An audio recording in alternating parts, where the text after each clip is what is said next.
6째 달에 천사 가브리엘이 하나님의 보내심을 받아 갈릴리 나사렛이란 동네에 가서 다윗의 자손 요셉이라 하는 사람과 약혼한 처녀에게 이르니 그 처녀의 이름은 마리아라.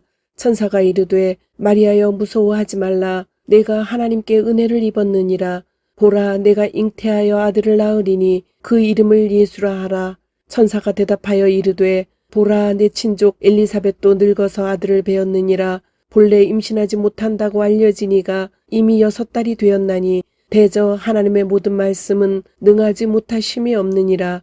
이때에 마리아가 일어나 빨리 산골로 가서 유대 한 동네에 이르러 사가랴의 집에 들어가 엘리사벳에게 문안하니 엘리사벳이 성령의 충만함을 받아 큰 소리로 불러 이르되 내 주의 어머니가 내게 나아오니 이 어찌 된 일인가. 주께서 하신 말씀이 반드시 이루어지리라고 믿은 그 여자에게 복이 있도다. 마리아가 6달쯤 함께 있다가 집으로 돌아가니라.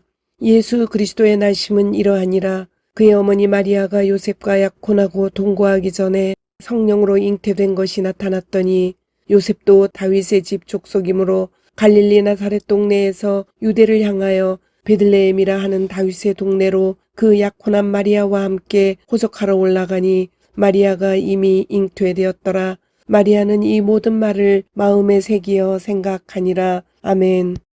크리스마스가 오다 넷째 시간, 마리아에게 찾아온 크리스마스입니다. 말씀을 대하는 3가지 믿음의 반응을 확인, 확실, 확신으로 챙겨보며 내 생애에 찾아온 예수와 그 소식을 어떻게 내가 상대할지 점검하려 합니다. 첫 번째, 믿음의 진심인 신앙은 확인하기를 주저하지 않습니다.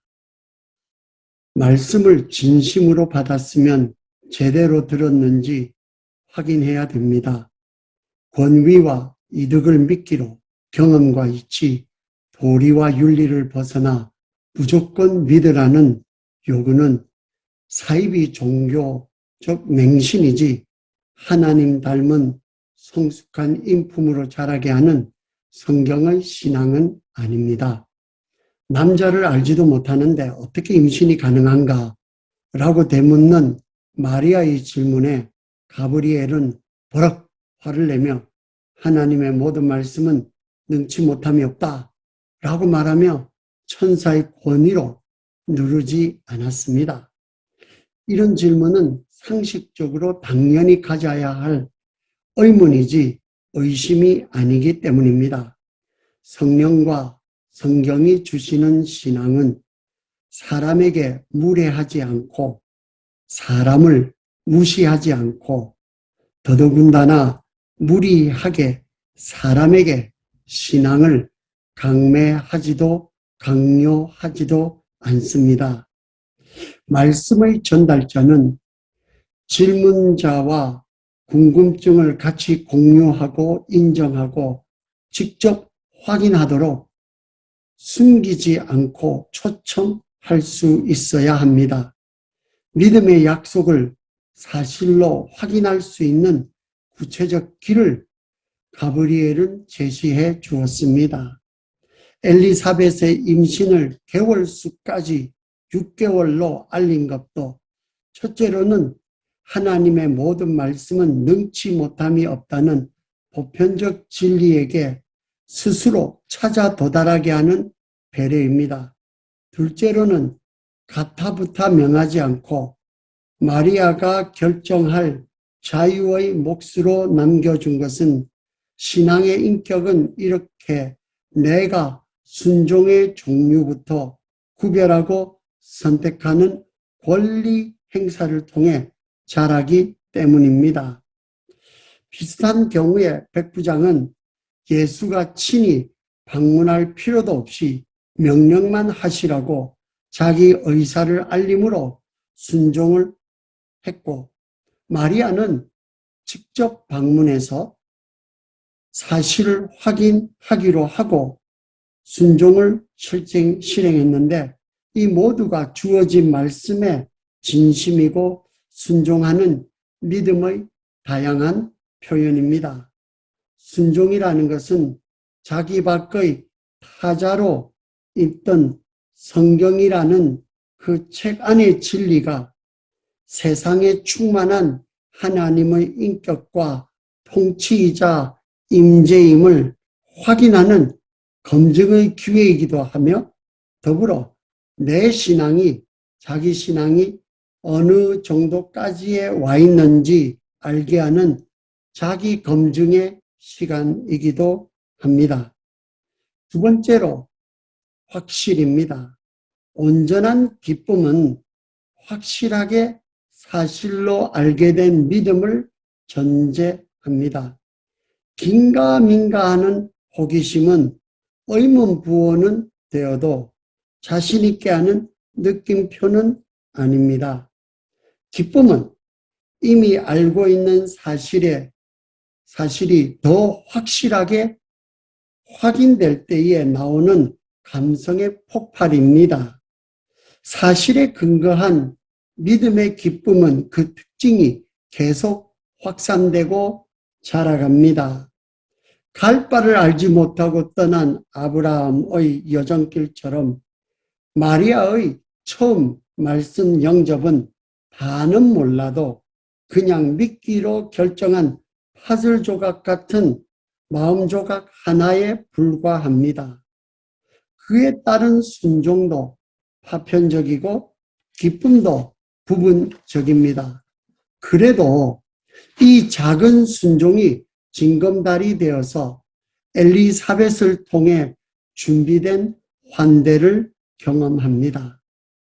주관적 소신과 구분이 모호하게 일방통행길로 가던 마리아의 신행이 그것이 이끌어준 것은 섭리의 교차로에서 준비된 엘리사벳과 태아와의 그 만남이라는 그 기쁨의 자리였습니다. 거기에서 발견한 것은 나만 이러고 있는 것이 아니고 나는 혼자가 아니란 사실이 확실히 될 때에 생겨지는 기쁨의 그 경적이 찬양으로 올려지고 성도가 서로 교통하는 것과 섬세한 성령의 역사를 인정하지 않을 수가 없는 그 고백이 확실해지는 내가 기뻐하는 이유를 아는 기쁨의 원천이 됩니다. 하나님의 관심과 성령의 간섭의 대상이 우리가 되는 것이 확실해서 기뻐지는 그 축제를 누리시기를 기도합니다. 세 번째, 예수는 모든 확신의 출처이고 주인입니다. 첫 번째로 이 확신은요, 하나님은 나를 혼자 두지 않았다는 확신입니다. 엘리사벳의 집에 머문 3개월은 임산부 마리아에게 고맙고도 필요한 기간이었습니다. 그렇지만 영문도 모르는 약혼자 요셉이 임신의 사실을 알았을 때에 생겨질 그 파장과 갖가지 경우의 수를 놓고 번민하고 걱정했던 기간이기도 합니다. 마리아가 견딜 수 있었던 것은 그래도 엘리사벳이 있었기에 가능하지 않았나 싶습니다. 열매가 갑자기 열리지 않듯이 확신의 헌신을 통해서 헌신이라는 것은 옷에 물감 베이듯이 점증적으로 진행되는 성숙의 과정입니다. 두 번째로 번민의 시간 없이 확신의 시각에 이를 수 없습니다. 혼돈의 광야는 예수와 말씀의 언약으로 생각의 가닥을 모으는 기간입니다. 그리고 그 중심에 예수가 있습니다. 나사렛으로 돌아가면 불보듯이 뻔한 상황입니다. 애를 낳되 돌아가지 않을 길은 없을까? 반쯤 순종하지만은 그래도 순종 아닙니까? 이런 사정을 이해하고 자기와 아기를 지켜줄 또 다른 남자를 알아보는 것도 대안 중이 아닐까 싶을지도 모릅니다. 그런데 하나님의 메시지는 그가 큰 자가 되고 지극히 높으신 이의 아들이라 일컬어질 것이요 주 하나님께서 그 조상 다윗의 왕위를 그에게 주시리니 하고 요셉을 분명히 암시해서 마리아가 생각할 수 있었던 빠질라고 생각했던 옵션을 제안해 버립니다.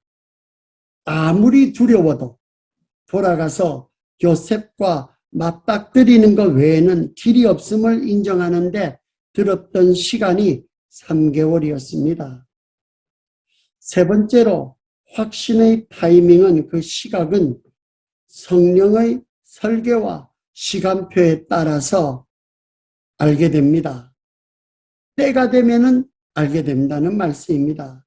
3개월 후에 요한의 이름에 양보하지 않는 그 순종으로 출산의 그 과정을 거친 엘리사벳이 거기에 대해서 집중할 때에 궁극적으로 실효증이 걸렸던 지아비까지라도 당당하게 회복시키는 역사를 목격한 마리아였습니다. 이 마리아가 이런 성령의 인도를 믿고 떠났던 나사렛 갈릴리로 요셉을 만나러 돌아갑니다. 성령은 이런 마리아를 실망시키지 않았고 요셉의 꿈까지 사용해서 마리아를 영접하게 합니다. 이것이 성령으로 인한 줄을 마리아와 요셉이 어떻게 알 수가 있었을까요? 마태복음 1장과 누가복음 2장에는 분명히 밝혀줍니다. 아들을 낳으리니 이름을 예수라 하라.